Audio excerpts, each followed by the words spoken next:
if anyone else relates to this, but like my family members, they don't understand that by voting conservative, they're really hurting people because they're just so insulated in their white privilege. They just don't understand. So I was trying to explain to my dad that if you want to really be an ally, if you really want to support someone, you actually have to check in with the people who you're trying to support and see if that's working. You can't just say, I support you and let that be it. It's not enough.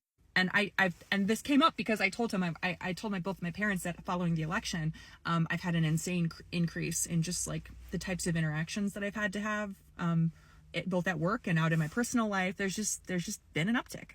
And anyway, like long story short, political discussion, my dad's looking at me and he goes, Amelia, I support you. Like, I need you to know that I support you. I support your movement. I support your right to love who you want to love.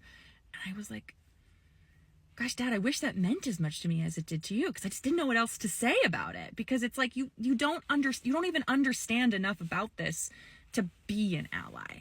And so, you know, he got a little mad for a minute. We came back to it, and I said, Dad, I want to talk about that. I said, what I do feel, and I want to say thank you for saying that, because what I do feel is that you love me, and I do feel that you want to support me. But let's pretend that this is happening. Let's pretend that you have a car you need to get started. You need to get the car started, or bad things are going to happen, and you need my help to do it. You can't do it by yourself. Or you can, but it's going to be really hard. So you ask me for a ratchet. You specifically need a ratchet to get things moving. And I hand you a screwdriver, and you're like, no, Amelia, I need a ratchet. And I'm like, okay, here's a hammer. And you're like, Amelia, I need a ratchet or the car's not going to start. And I say, here's some gloves to protect your hands. And he's like, no, Amelia, I need a ratchet. I have to have a ratchet to get this engine going so that the car can get moving and we're not going to be here when the bad things happen. And they say, well, here's an awning. Looks like it might rain. How would you feel if I then said, I support you. I support your mission.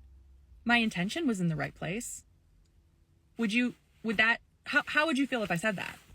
And let me tell you, he got a little mad. He walked off, and I let that be the end of the discussion. But I know that it got to him, because no, I get it. I'm basically useless. That's what he said, and he walked off. And I'm like, well, yeah, yeah. If you don't check in with the people who you allegedly support, if you don't actually check in with them, what are you doing? Just like thoughts and prayers, you know? I just I feel like I'm helping, therefore I think I should get credit for helping. It's the most fucking participation trophy award philosophy, and I find it so funny that like the people who are so against participation awards are all like, yeah, but my intent. I'm like, who cares about your intent? Impact. What is the impact? You know, it's if I get into a car accident, yeah, I would hope you didn't mean to, but you still are responsible for the impact. If you did it on purpose, that's a different story. That's fucked up. That's a whole different conversation. So anyway, if that will help you, feel free to take it. Thanks for playing. Love your hair. Hope you win. Good luck. Here for you. You got this.